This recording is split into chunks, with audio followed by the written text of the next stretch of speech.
Good morning friends. तो आज का टॉपिक है व्यक्तिगत मार्गदर्शन, जो है गाइडेंस एंड काउंसलिंग से। गाइडेंस और काउंसलिंग सब्जेक्ट आपका ऑप्शनल होगा, इसमें और भी होता है जैसे फिजिकल ये सब। तो मेरा था गाइडेंस एंड काउंसलिंग। तो देख लेते हैं इसमें क्या पॉइंट है।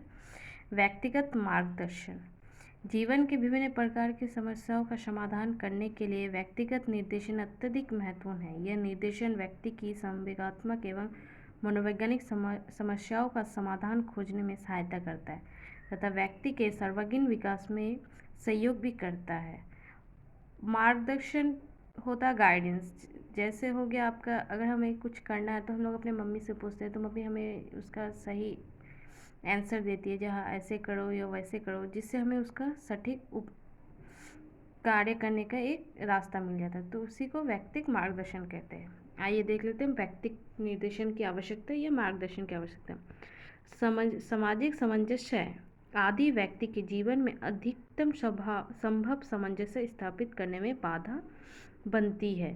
फलतः उसका जीवन दुखी हो जाता है। भय, आतंक आदि समस्या उसको और दुखी करने लगती है। ऐसी स्थिति में व्यक्तिगत निर्देशन उसकी सहायता करता है और उसे सामंजस्यपूर्ण जीवन व्यतीत करने के लिए तैयार करता है। नेक्स्ट है संगठित मार्गदर्शन। शिक्षा प्राप्त करते समय विद्यार्थियों को कई समस्याओं का सामना करना पड़ता है, जैसे विषय को चुनना, रोचक कार्यों तथा पाठ्य सहायक क्रियाओं को चुनना, अपने लेख, उच्चारण तथा अध्ययन आदतों को सुधारने के लिए भी उन्हें मार्गदर्शन की आवश्यकता है। जो उन्हें एक शिक्षक या उनके जीवन में कोई बड़ा इंसान उन्हें यह मार्गदर्शन देते हैं, जिससे उन्हें भविष्य में कोई समस्या न हो। जैसे हम लोग कभी कभी 10th के बाद जब हम लोग का बोर्ड एग्ज़ाम क्लियर हो जाता है, हम लोग सोचते हैं हमें आगे क्या सब्जेक्ट लेना चाहिए, विषय लेना चाहिए, जिससे हमें अच्छी नौकरी मिल पाए। तो उस टाइम हमें या तो हमारे शिक्षक या फिर हमारे घर के जो पढ़े लिखे वो हमारे मार्गदर्शन करते हैं। तो इसी को संगठित मार्गदर्शन कहते हैं। नेक्स्ट पॉइंट हो गया मार्गदर्शन में प्रधानाचार्य की भूमिका, मतलब प्रिंसिपल की भूमिका। सर्वप्रथम निर्देशन सेवाएं प्रदान हेतु एक सीमित समिति का गठन किया जाता है। यह समिति ही निर्देशन व परामर्श समिति कहलाती है, मतलब गाइडेंस एंड काउंसलिंग कहलाती है। निर्देशन कार्य हेतु योग्य व कुशल कार्यकर्ताओं की नियुक्ति भी प्रधानाचार्य द्वारा किया जाता है। मतलब निर्देशन देने के लिए जो शिक्षक को नियुक्त किया जाएगा उसका कार्य प्रधानाचार्य करते हैं, क्योंकि प्रधानाचार्य सबसे ऊपर में होते हैं, उसके नीचे शिक्षक जो बच्चों का मार्गदर्शन कराते हैं। नियुक्त कार्यकर्ताओं के बीच कार्य का बंटवारा भी प्रधानाचार्य के द्वारा किया जाता है। निर्देशन, अब देख लेते हैं नेक्स्ट क्या है। निर्देशन में शिक्षक की भूमिका। छात्रों के साथ संबंध स्थापित करके बाधित बालकों को पता लगाना शिक्षक का कार्य है। पाठ्य सहगामी क्रियाओं का आयोजन करना, छात्रों की परीक्षाएं लेने में सहायता करना तथा ऐसे छात्रों की जो अधिगम में कठिनाई अनुभव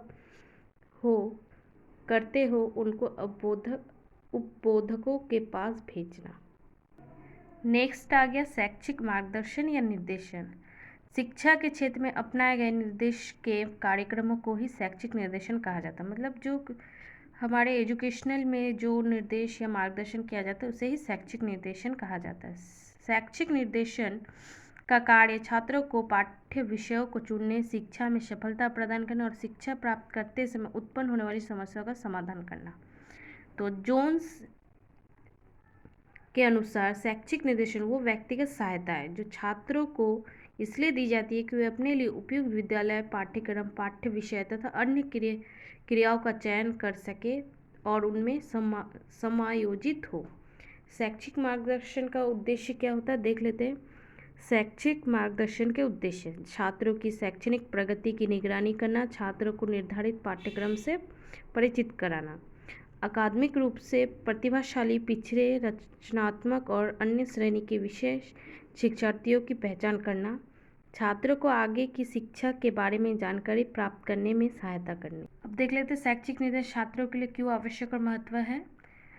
तो देख लेते हैं पाठ्यक्रम तथा पाठ्य विषयों के चयन हेतु आवश्यकता। मतलब एक स्टूडेंट कभी भी अपना विषय चुन नहीं सकता, उसे किसी बड़े की या शिक्षक की मदद की ज़रूरत होती है। तो उसमें एक शिक्षक उसकी अच्छी तरह से मदद कर सकते हैं।